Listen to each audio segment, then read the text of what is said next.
Bapak, Ibu, saudaraku sekalian, ada beberapa hal yang prinsip yang benar-benar harus kita pahami. Dan hal ini saudara harus benar-benar ingat. Ini penting. Yang pertama, saudara, keadaan dunia ini akan pasti selalu berubah. Tidak akan berkeadaan stabil, permanen, atau tetap. Keadaan dunia pasti berubah. Sebenarnya hal ini sudah dikemukakan di dalam kitab Wahyu mengenai kuda yang berbagai warna. Dan setiap kuda sebenarnya menunjukkan adanya gerakan-gerakan, movement yang itu membuat perubahan. Dari kuda putih yang melambangkan kekristenan, yang memenangkan tanpa perang, menaklukkan Roma tanpa pedang, tanpa anak panah, tapi hanya busur. Lalu ada warna-warna kuda yang lain. Warna hitam bicara mengenai krisis ekonomi. Warna merah bicara mengenai perang. Lalu warna hijau, klerus, itu menunjukkan adanya gerakan kekuatan yang mempengaruhi warna dunia. Sejak gerakan itu ada sampai hari ini. Ingat warna hijau. Gerakan yang diwarnai dengan warna hijau. Dunia akan selalu berubah. Itu harus diingat, saudaraku. Dan yang kedua, perubahan dunia tidak mengarah kepada keadaan baik. Perubahan dunia selalu akan bereskalasi atau meningkat ke arah yang buruk, negatif. Daniel pasal 12 menubuatkan banyak orang akan disucikan dan dimurnikan dan diuji. Tetapi orang-orang fasik akan berlaku fasik. Jadi orang fasik akan terang-terangan melakukan apa yang tidak patut dilakukan. Tuhan Yesus sendiri berkata di dalam Matius pasal 24, saudaraku, bahwa karena makin bertambahnya kedurhakaan, maka kasih kebanyakan orang menjadi dingin. Kalau pelaku kehidupan, praktikan kehidupan, manusia kehilangan kasih, betapa rusaknya dunia ini. Hanya orang yang bertahan,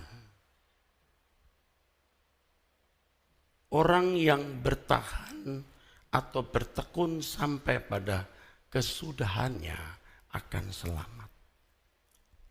Di dalam 2 Timotius 3 ayat 1 sampai 5 dikemukakan mengenai keadaan dunia pada hari-hari terakhir di mana datang masa yang sukar. Ini sinkron dengan Matius pasal 24 ayat 12 tadi.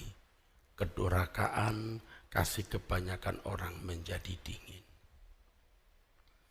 Dunia akan selalu mengalami perubahan. Yang kedua, perubahan itu menuju atau ke arah atau meningkat atau bereskalasi pada keadaan yang buruk. Saudara, ada satu hal yang dilupakan banyak orang atau tidak dimengerti oleh banyak orang.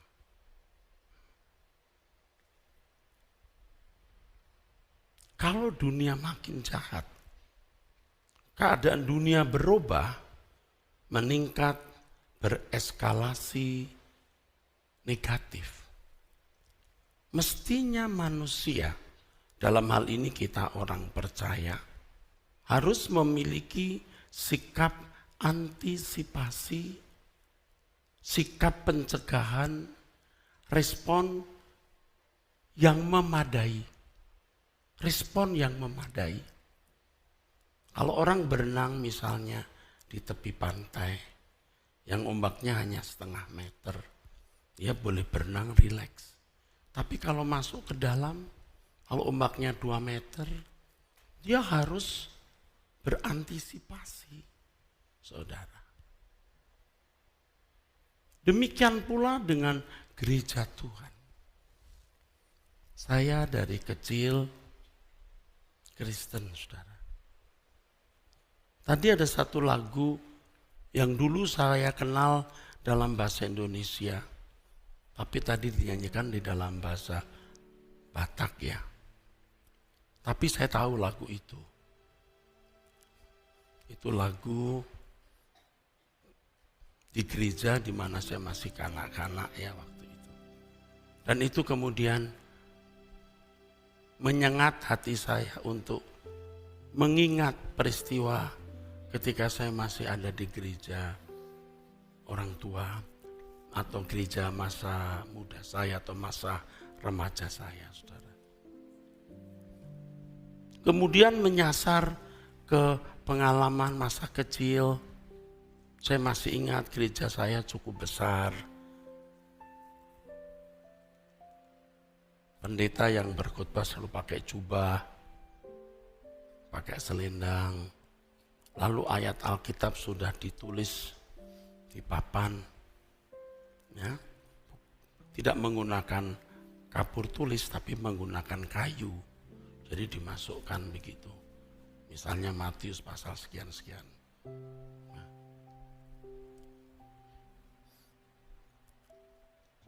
Waktu saya masih kecil seperti Bapak Ibu yang sekarang usianya 60 tahun, 50 tahun ke atas. Dunia begitu teduh. Dunia begitu teduh. Kalau dulu ada perceraian, itu memalukan sekali. Sekarang orang cerai udah gak malu. Dulu anak begitu hormat, ya, begitu hormat kepada orang tua. Dulu murid begitu takut kepada guru. Ya. Sekarang murid ngajak duel guru. Seperti yang di YouTube, dia bawa senjata tajam, dia lawan guru. Dulu orang tua pun juga hormat kepada guru.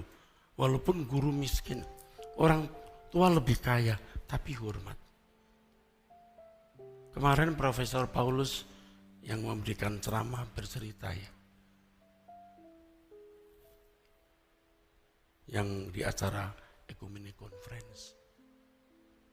Murid dihukum guru rambutnya dipotong. Dibotakin, dibentuk, dibotakin bagian ujungnya. Orang tuanya tidak rela, dia datang ke sekolah. Gurunya dibotakin juga. Seperti model muridnya. Ini dunia sudah luar biasa. Ini baru contoh sederhana, belum contoh ekstrim ya. Orang tua lawan anak, anak membunuh orang tua membunuh anak, dan lain sebagainya. Kejahatan bertambah-tambah. Dengan demikian, iman Kristen menjadi rawan. Iman Kristen menjadi rawan. Tuhan Yesus berkata di Lukas 18, jika Anak Manusia datang, apakah dia mendapati iman di bumi? Apakah masih ada orang percaya yang benar?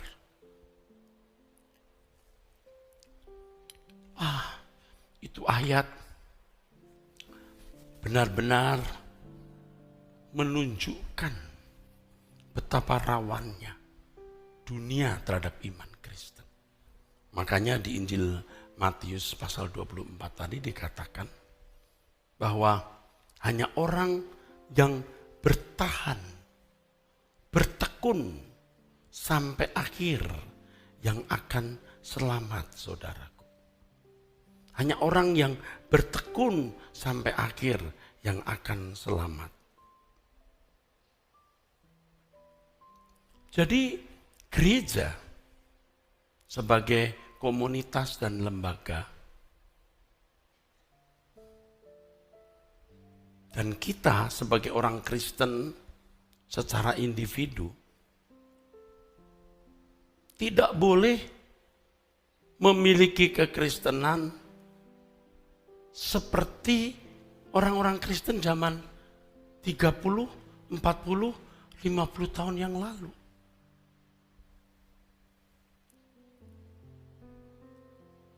Ya.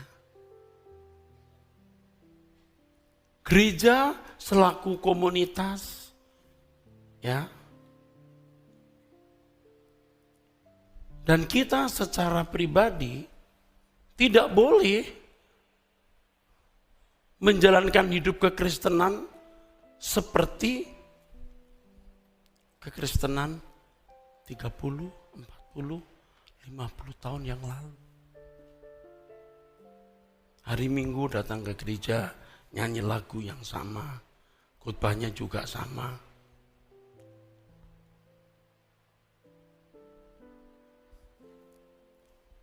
Itulah sebabnya saya sedang mengkritisi kurikulum STT, kurikulum sekolah-sekolah teologi. Ini dunia sudah berubah begitu rupa. Kurikulum itu lagi, itu lagi. Bagaimana bisa menciptakan manusia Kristen yang sanggup menghadapi dunia yang jahat ini? Anak sekarang, aduh begitu mudahnya melawan orang tua, pergaulan bebas, lalu masuk sekolah Alkitab, bahasa Yunani, Ibrani, sejarah gereja, bisa merubah itu watak. Belum waktu SMA, sudah suka nyolong, berkelahi, dan dengan segala kebiasaan hidup yang salah. Lalu di sekolah tinggi teologi hanya diisi pengetahuan yang orientasinya secara pengetahuan atau pengertian atau kognitif. Nanti kalau jadi pendeta, ya cuman bisa khotbah. Sementara dunia merusak. Jadi jangan heran kalau hari ini banyak keributan dalam gereja, perkelahian dalam gereja. Yang dulu-dulu gak pernah. Nah karena dunia sudah jahat. Menjadi ketua sinode saja diingini sampai berkelahi-berkelahi. Dulu enggak ada. Karena dulu orang tahu etika, malu. Mau tampil jadi pemimpin tuh malu. Sekarang malu-maluin.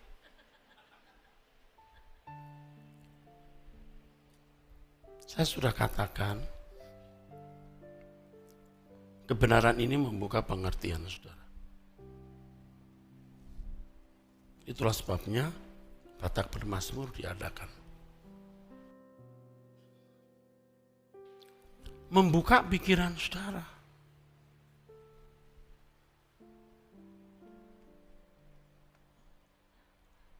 Saya kira ya lapo tua dulu dengan lapo tua sekarang berbeda.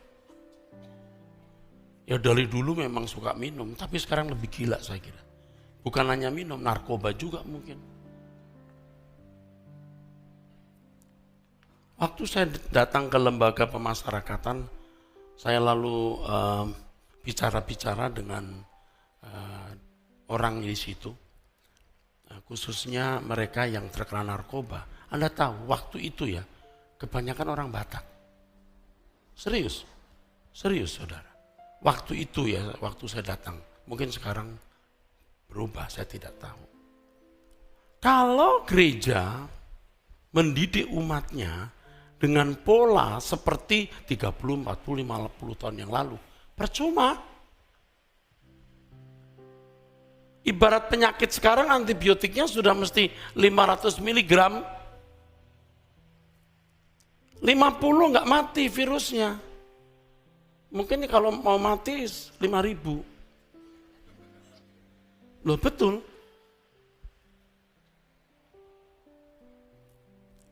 Kalau khotbah yang disampaikan di mimbar seperti khotbah 30, 40, 50 tahun yang lalu, sudah nggak akan tembus. Manusia jahat sekali hari ini. Nyolong terang-terangan, nipu terang-terangan, sengaja utang nggak mau bayar. Belum pelanggaran yang lain. Kalau hanya saudaraku sekalian, Allah penuh rahmat dan anugerah. Kasih setianya tidak berubah. Dia mengampuni dosa-dosa kita. Mati kita. Udah tahu kita itu. Dari sekolah minggu kita sudah mendengar keselamatan oleh kasih karunia, Tuhan baik dan mengasihi. Mesti dengan nada dan isi yang beda. Ibarat antibiotik, mesti sudah tidak bisa dosis rendah lagi.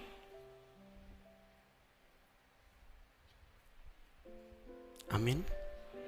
Pikirkan, kalau dulu orang ke gereja seminggu sekali masih bisa baik. Sekarang seminggu sekali susah baik. Pengaruh dunia luar biasa. Dulu kita sekolah, setelah sekolah pulang ke rumah, paling main bola. Hari ini, gadget, mendunia orang udah. Dari kecil, inputnya banyak, rusak. Dulu kita nggak punya input apa-apa. Umur 17 tahun pacaran malu. Sekarang 15 tahun udah pacaran sampai berantem-berantem.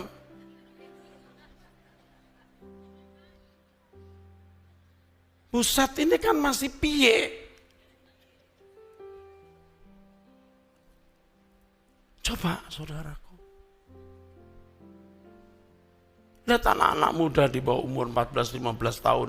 Bawa celurit, naik motor. Main babat orang yang gak salah. Itu begal-begal itu ternyata anak di bawah umur. Kok bisa sekejam itu? Di dalamnya pasti termasuk ada orang Kristen atau mempengaruhi orang Kristen. Dengar baik-baik. Kalau kita tidak militan, tidak bisa. Seminggu sekali ke gereja. Belum tentu juga dia ngerti khotbahnya. Kalau yang khotbah sarjana teologi, magister teologi, doktor teologi, supaya dianggap pinter, dia gunakan istilah-istilah asing, bahasa Yunani, Ibrani. Inang umur 70 tahun, nggak ngerti ya khotbah apa dia. Nggak usah, ibu-ibu, bapak-bapak juga nggak ngerti. Nggak ada yang masuk di pikirannya. Makanya begitu pendeta khotbah 5 menit udah hilang dia. Udah melayang dia pikirannya. Begitu selesai khotbah, amin, amin, amin. Baru bangun.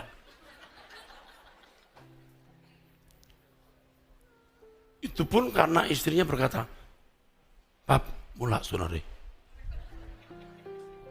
Itu pun istrinya yang pegang dia. Pap, mulak saudari. Unang modom di son. Maila.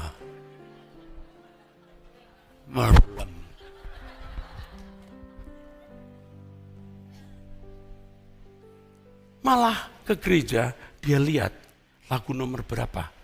Dipikir nomor togel.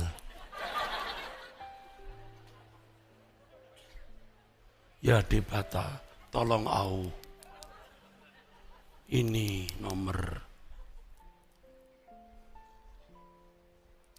Dulu orang gereja main judi malu. Sekarang orang gereja bandar judi. Ini kan dunia jahat sekali. Jadi kalau kita tidak militan, seminggu sekali kita ke gereja, nggak nolong. Setiap pagi berdoa. Jam 5 pagi kita berdoa. Saya 4:30 pasti bangun.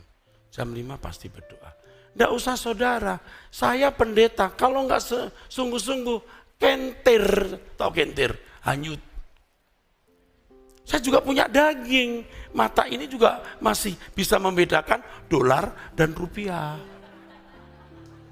Ini bisa bedakan bagak dan roa, mulus dan geradakan.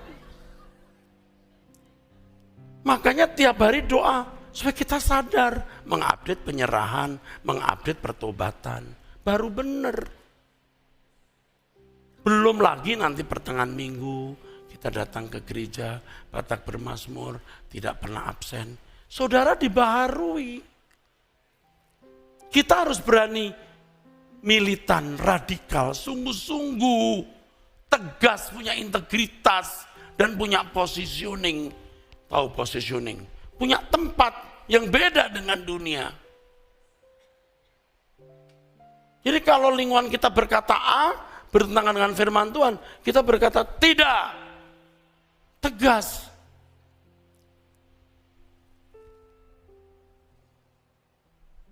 Dunia itu hitam.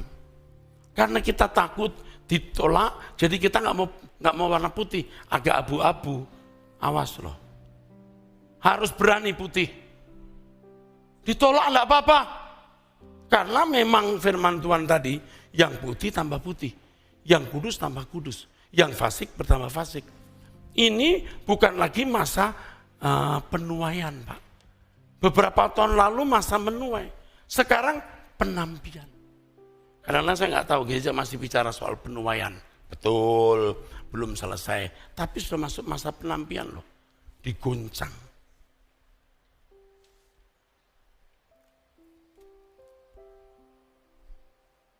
Dunia ini tambah krisis dan tambah jahat. Ekonomi tambah sulit. Karena sulit orang menghalalkan segala cara. Mau ikut-ikutan kita. Makanya kita punya prinsip nekat juga LB3, langit baru bumi baru, berkemas-kemas terus. Bahkan kadang-kadang waktu saya berdoa, saya sering berkata, Tuhan, aku memilih Engkau. Apapun yang Kau perintahkan, ku lakukan. Aku sudah seperti orang tidak waras, Tuhan. Tapi aku memilih ini. Nggak bisa setengah-setengah. Mau suci-suci, mau enggak usah. Nggak bisa setengah-setengah kita. Gelap enggak, terang enggak. Remang-remang. Di diskotik itu. Remang-remang. Lanang enggak, wedok enggak. Ya udah tahu LGBT itu. Nggak bisa begitu. Sekarang saya tanya, saudara serius nggak mau benar? Ini kalau ada hamba Tuhan atau pendeta, ajak jemaat positioning, ajak serius. Itu gereja. Gimana kalau individu?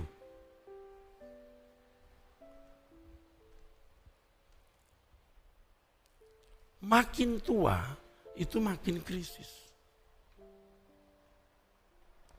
Ini kalau individu ya, makin tua makin krisis.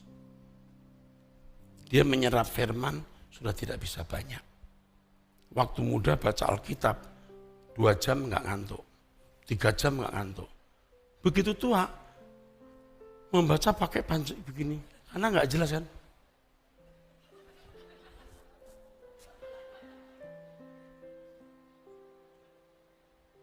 Itu contoh sederhana saja.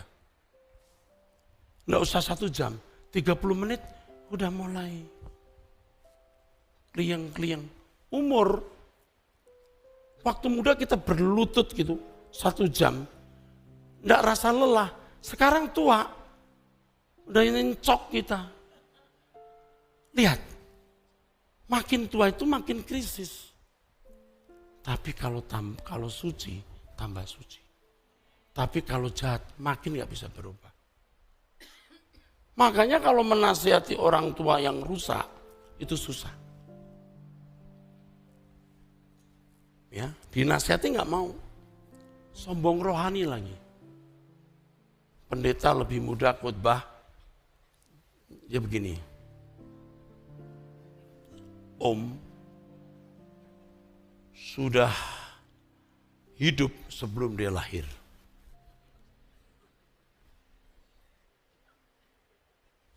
Om sudah jadi majelis berkali-kali turun naik seperti bendera. Dia baru lulus sekolah teologi bisa tahu apa. Waduh. Nggak mau dengar nasihat. Om ini sudah banyak makan asam garam. Makanya darah tinggi kan. Sombong kali om. Om biar tua om. Kalau Tuhan mau pakai orang muda atau berapapun. Tuhan bicara om. Duduk diam dengar khotbah. Nanti kalau ini si pendeta turun. Dia jangan khotbahin. Begini adek. Dulu tahun 60. Kok belum lahir kan? Om ini udah cerita macam-macam. Kasihan saudara. Dia tidak tahu siapa dirinya. Kalau kita tidak militan, kalau makin tua, makin susah diubah. Makin bebal. Serius bu. Jadi kalau ibu ya, bapak yang umur, tidak merendahkan diri, tidak cari Tuhan sungguh-sungguh, gak akan bisa nyampe.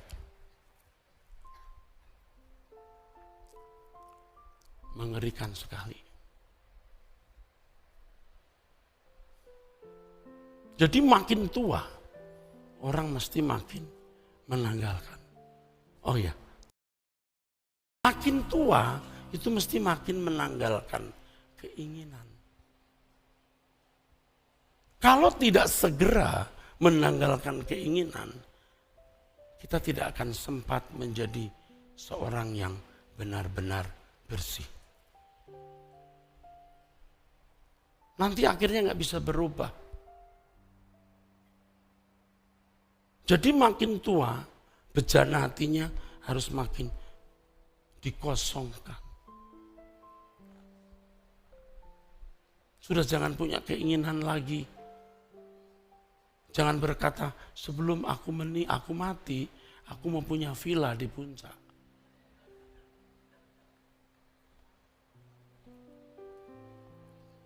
Anda kan bisa lihat ada bapak-bapak, udah umur menjelang 70 tahun, masih mau kawin. Masih mau kawin. Masih mau kawin.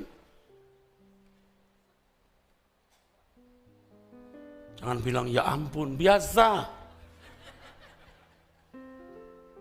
Itu namanya tua-tua lagi. Makin tua makin kurang ajar. Dan ini serius. Begitu. Mestinya makin tua mematikan. Harus mematikan daging. Umur saya 60 tahun, saya tahu daging ini belum mati. Tapi tidak boleh diizinkan ada keinginan. Jangan makin tua makin genit. Lihat wanita cantik masih.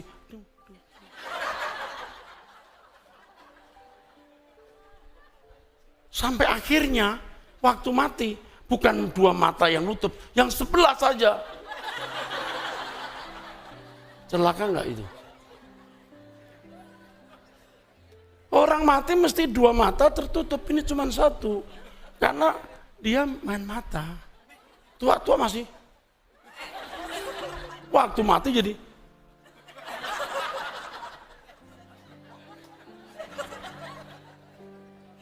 Kasihan bapak pendetanya, masih muda. Waktu mau tutup peti, wah opung masih buka mata ini. Opung, udah lupakan, diginiin. Nutup sebentar, buka lagi. Memang dasar bandel, tua-tua tidak mau berubah. Kasihan pendetanya.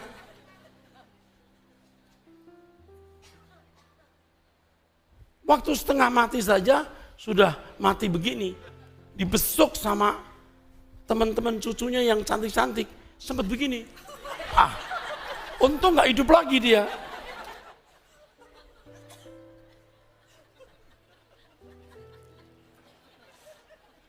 Tapi ada orang mau mati, tangannya begini. Ngitung duit. Ini ibu-ibu nih.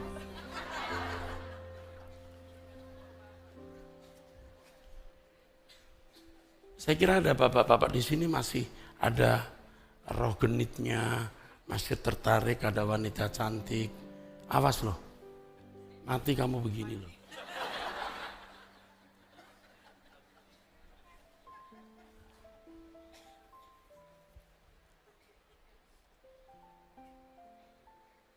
Jadi sebelum kita mati, kita beres-beres. Kita harus kejar-kejaran waktu, Pak. Ini kan kita mati usia 70 misalnya. Kita sekarang usia 50. 20 tahun itu bisa ngejar enggak? Bisa mengejar tidak kesucian seperti Yesus. Kita harus benar-benar bertobat ya. Jangan hanya ketawa ya. Orang-orang muda, kalau kamu enggak militan nak, kamu akan kebawa dunia. Dagingmu masih kuat, matamu masih belum bisa menyangkal dengan baik. Kamu harus militan benar-benar. Supaya kamu bisa menggarami pemuda-pemuda yang lain. Sekarang sudah hampir tidak ada pemuda yang serius dengan Tuhan. Nah kalau kamu bisa diajak serius, wah kamu beruntung nak. Dulu umur 17 tahun masih bisa dinasihati orang tua. Sekarang sulit. Kalau di barat umur 14-13 tahun sudah tidak bisa. Anak kecil diomeli orang tua, dia telepon apa 911. Zaman waktu saya ke Amerika, saya ke rumah teman pendeta, saya lihat peristiwa itu. Polisi datang, anaknya ngadu ke 911. Orang tuanya enggak tahu. Kalau 911 datang, buka pintu, what's wrong? Bingung, terus ditunjukin ada telepon, anaknya lari masuk lemari. Ini benar kejadian. Wah, anak lawan orang tua. Diomelin lalu kira-kira sakit hati, dia punya alasan, dia telepon. Padahal anak masih kecil. Waduh, di Amerika sudah begitu. Waduh. Nanti anak umur 14 tahun udah susah dinasihati. Umur 30 tahun udah gak bisa diperbaiki lagi. Sudah rusak, tidak bisa diperbaiki. Dulu umur 30 tahun masih bisa diperbaiki. Nanti makin gak bisa. Karena dunia makin cepat. Perubahan makin cepat. Maka sebelum hari tua, kita bertobat. Kita berubah. Kita punya positioning tempat yang serius untuk Tuhan. Beri kemuliaan.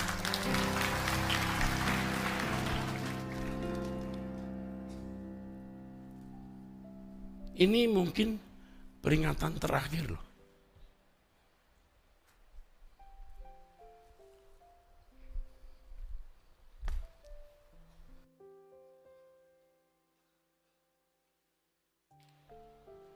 Untuk beberapa saudara mungkin ini peringatan terakhir.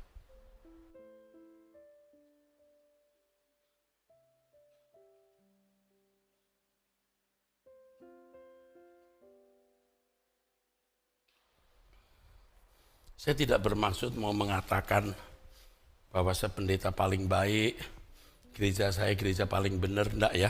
Jangan begitu, saya tidak pernah mengatakan itu ya. Tapi saya melihat gereja-gereja itu tenang-tenang itu ya. Seperti enggak pernah tidak tahu bahwa kondisi ini sudah krisis. Tidak menyerukan alarm.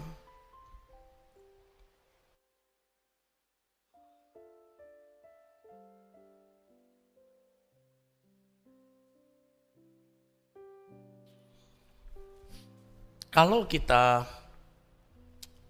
mengerti, kita mesti memukul ini, pentongan peringatan bahaya, bukan seruling untuk menari. Harus sudah mulai tidak memikirkan kenyamanan. Makanya kalau ada orang yang mengajarkan khotbahnya berkat-berkat terus, kemakmuran, dia tidak alert, dia tidak waspada. Asal ada makanan pakaian cukup. Dan herannya orang Kristen yang prinsipnya sungguh-sungguh benar, nggak jadi miskin loh. Tidak akan dipermalukan, paham nggak? Amin. Tidak pernah, percaya deh, tidak mungkin.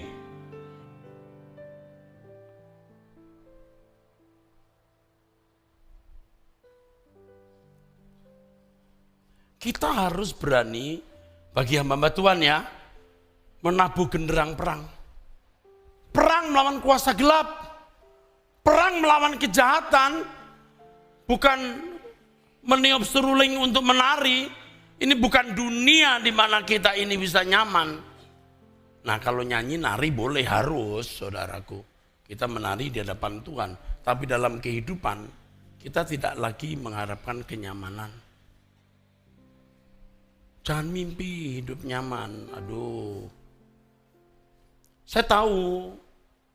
Ya kita butuh ini, butuh itu. Tuhan akan cukupi. Tapi jangan mimpi dunia menjadi tempat nyaman. Kita harus berkemas-kemas. Tanda-tanda zaman sudah jelas. Kok bisa loh? Kita mengisyaratkan tenang. Tuhan berkati, nyaman. Kita harus sudah mulai memindahkan hati di surga. Di mana ada hartamu, di situ hatimu. Kebahagiaan kita bukan di sini, tapi di langit baru, bumi baru. Jadi sekarang kita kerja sungguh-sungguh.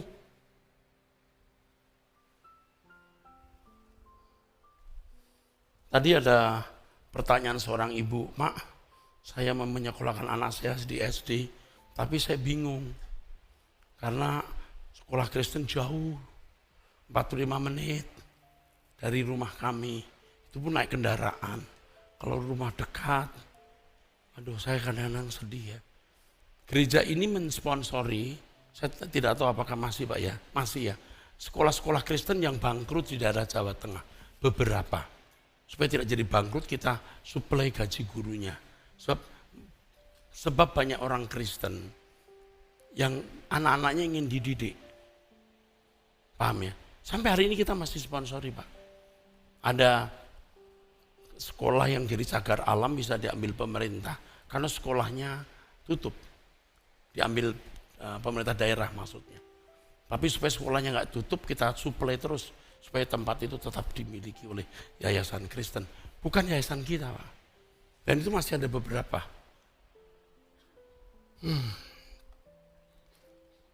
Lalu saya kadang-kadang bingung lihat orang-orang kaya bikin rumah besar-besar.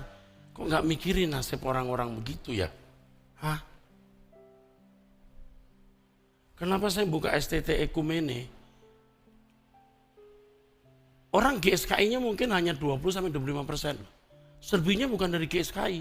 GBDI, GBI, kayak apa aja lah. Saya bersedia memberikan scholarship, beasiswa. Dan ini sekolah yang bagus, accredited. Dengan fasilitas yang begitu bagus, alat musik yang begitu banyak. Piano juga hampir 20 kali. Belum biola ada 40. Mereka harus bisa belajar bahasa isyarat. Ini diterjemahkan nggak? Oh ya betul, bahasa isyarat. Setiap hari, sejak sekolah sampai lulus nanti, pagi hari selalu belajar bahasa Inggris. Selama 2 jam ya, 1,5 jam ya, 2 jam belajar bahasa Inggris. Coba. Karena saya tahu bahasa Inggris dari daerah lemah. Saya hajar bahasa Inggris. Tidak ada hari tanpa belajar bahasa Inggris. Makanya kalau lulus nggak bisa bahasa Inggris, awas. Berat. Ya. Anda tahu, lihat di belakang itu, yang pegang multimedia. Sebagian besar, semua yang pegang kamera ini mahasiswa. Coba begitu. Begitu berkualitasnya sekolah ini, accredited. Ada S1, S2, S3, 9 prodi. Accredited, 6 profesornya. Mana ada sekolah tinggi teologi punya profesor. Supaya akreditasinya bagus. Kenapa saya buat itu? Bukan untuk GSKI. Setelah selesai nak kembali ke negerimu, ke kampungmu, ke tempatmu. Selamatkan jiwa-jiwa. Buka sekolah yang kamu tidak ada pelayanan. Saya sudah pernah cerita kepada Ibu Aditya, Pak Tiopan dan teman-teman dari Ikatan Alumni Ekumene. Kalau ada supermarket kecil itu, franchise ya, bisa 1.500 booth atau counter. Kenapa kita nggak bisa bikin PAUD 1.500? Kenapa kita nggak bisa bikin sekolah-sekolah kecil? Kasih biaya setahun, 2 tahun, per bulan 1-2 juta. Setelah itu kamu mesti mandiri. Kenapa kita nggak berani? Saya sudah sampaikan itu kepada Pak Agustinus. Wah, nanti biayanya besar banget. Kalau kita percaya Allah Yahweh, Elohim, Israel itu besar. Kita nggak boleh takut menghadapi hari esok. Untuk keselamatan jiwa kita, pukul genderang perang. Kan begitu. Nah, sekarang kita buka lagi Semak. Dulu saya punya teman pendeta, anaknya kena narkoba waktu SMA.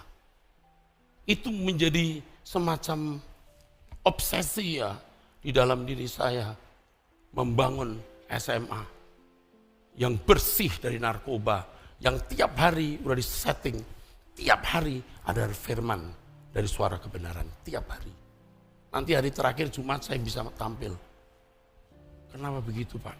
Ya kita kalau mendidik sejak remaja lebih gampang daripada setelah lulus SMA. Kalau Tuhan kasih saya berkat, saya mau buka SD SMP Kristen.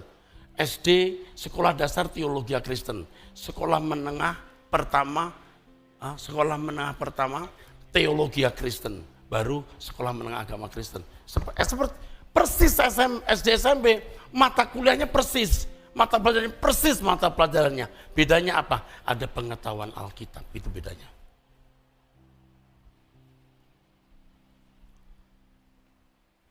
Kita kan orang-orang Batak berani-berani nih. Jangan hanya berani berantem. Lu jual, gua beli. Kita harus berani untuk mencerdaskan orang-orang Kristen sendiri. Sekolah kita semakin mahal, saya tahu. Tapi kalau anak itu pinter, gua biayain lu. Tapi kalau bodoh enggak bisa. Kalau saya kasih murah, nanti sekolah orang tua yang anaknya pengen anaknya pinter jadi bodoh anak-anaknya. Nggak bisa, harus serius. Ini sekolah bilingual Pak, bahasa Inggris. Tekanannya bahasa Inggris, yang kedua bahasa Mandarin. Supaya jadi sekolah yang mempersiapkan perwira tinggi. Lulus dari sini mau sekolah dokter, mau teknokrat, teknik, mau insinyur, mau menjadi pengacara, dan lain-lain.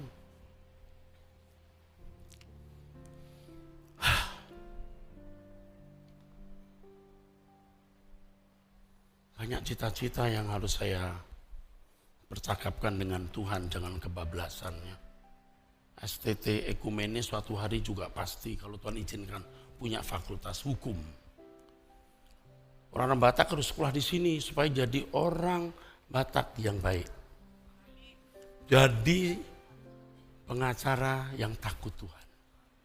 Ya, orang Batak kan suka jadi pengacara. Oke, saya bikin fakultas hukum. Tapi wajib ikut Batak bermazmur.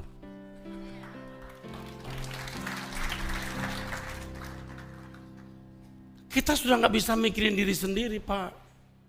Kita mikirin dunia. Dan ini nggak main-main. Makanya saudara jangan mabok, main judi, duit diambur-amburkan kawin lagi.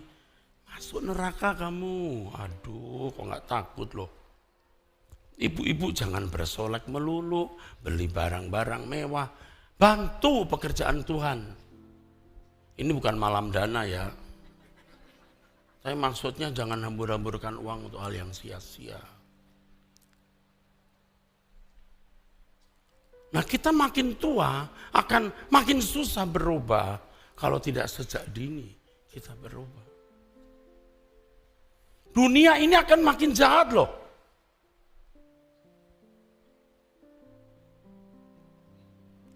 Ketegangan perang Ukraina dan Rusia tidak surut loh. Tidak surut. Dan beberapa wilayah lain dengan ketegangan politiknya tidak surut loh. Jangan main-main saudaraku. Bukan saya mengancam saudara, ini ada perang. Oh ya, nggak ada yang tahu kita ada perang atau tidak. Kemungkinan bisa melebar ke dunia. Bisa, bukan tidak bisa. Tapi kita sudah bersiap-siap. Seandainya dunia berakhir, kita yang rajin ikut Batak bermazmur, kita yang setia ikut suara kebenaran, kita yang doa pagi, kita berkata, welcome my Lord. Selamat datang Tuhanku.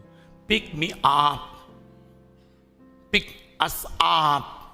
Jemput kami pulang ke surga. Jadi saya mengajak saudara, mulai saat ini bertobat. Jangan berbuat dosa lagi. Kalau saudara pernah hidup dalam dosa, pernah berbuat dosa, jangan berbuat dosa lagi. Dunia tidak bisa kita hadapi, kita responi dengan kekristenan yang biasa-biasa seperti 30, 40, 50 tahun yang lalu. Gereja harus siuman. Pendeta dan para pembicara gereja harus radikal dan militan. Setiap individu orang Kristen harus punya positioning tempat yang sungguh-sungguh untuk Tuhan. Batak bermazmur bukan gereja dan tidak menarik saudara menjadi anggota gereja manapun. Anda kembali ke gereja masing-masing, tetapi dengan spirit yang benar sebagai anak-anak Allah yang siap dijemput pulang ke surga. Mari kita bertobat. Mari kita berubah. Para penyanyi yang tadi hadir, ayo Anda menjadi juru bicara Tuhan. Family, trio family. Anda bisa jadi berkat dimanapun Anda berada. Kalau profesi Anda penyanyi, Anda nyanyi lagu dunia, tidak masalah. Tapi di balik itu Anda jadi berkat. Putri mana? Saya nggak lihat lagi. Oh ya, suaranya bagus. Tadi dia sempat bilang, saya rasanya belum pantas atau apa. Wow, kamu pantas, Neng.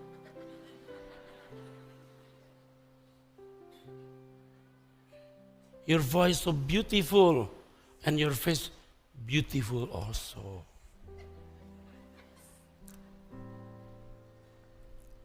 Tapi kamu nak di sini juga cantik-cantik nak. Serius, kami itu cantik-cantik nak. Tidak didandani cantik, apalagi didandani. Paham nggak? Kamu tuh cantik nak. Jadi kamu harus punya cantik rohani juga. Bukan hanya wajahmu yang cantik, tapi hatimu juga cantik. Amin. Ini juga cantik, coba disorot dulu. Cantik kan? Without cosmetics, so beautiful. Ini juga cantik. Cantik-cantik anak-anak saya.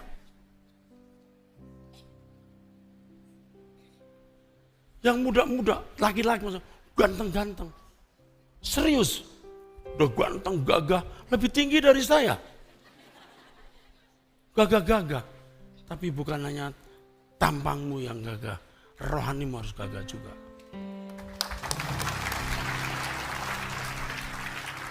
Kamu bersyukur ada di sini, kamu mendengarkan penyanyi-penyanyi yang bagus. Kamu terinspirasi. Jangan ada yang gagal. Kamu mesin perang Tuhan. Bukan mesin perangmu sendiri, apalagi mesin perang setan. Kamu mesin perang Tuhan. Cara hidup kita harus berubah ya. Harus berubah. Dan itu tergantung kita masing-masing. Mewakili Tuhan saya bicara. Sebagai juru bicara Tuhan saya bicara. Atas namanya saya bicara. Kalau engkau jadi orang Kristen yang baik, hidup dalam kesucian, presisi sekali Tuhan, tidak pernah meleset, kau pasti diberkati. Tidak mungkin kamu dipermalukan. Itu bukan berarti kamu harus punya mobil mewah atau rumah besar. Tapi Tuhan tidak akan permalukan engkau demi nama Allah semesta alam. Demi nama Yesus Kristus. Saya sudah membuktikan dalam hidupku dan hidup orang-orang yang saya lihat setia kepada Tuhan. Presisi. Presisi. Tepat. Jadi malang kalau saudara tidak hidup benar. Malang kalau saudara tidak sungguh-sungguh. Kalau kita ingat di kampung halaman orang-orang Batak, betapa banyak mereka yang hidup susah. Kita yang harus melawat mereka. Kita harus memberi pertolongan. Karenanya kita harus bangkit. Jadi manusia yang bisa dipercayai Tuhan.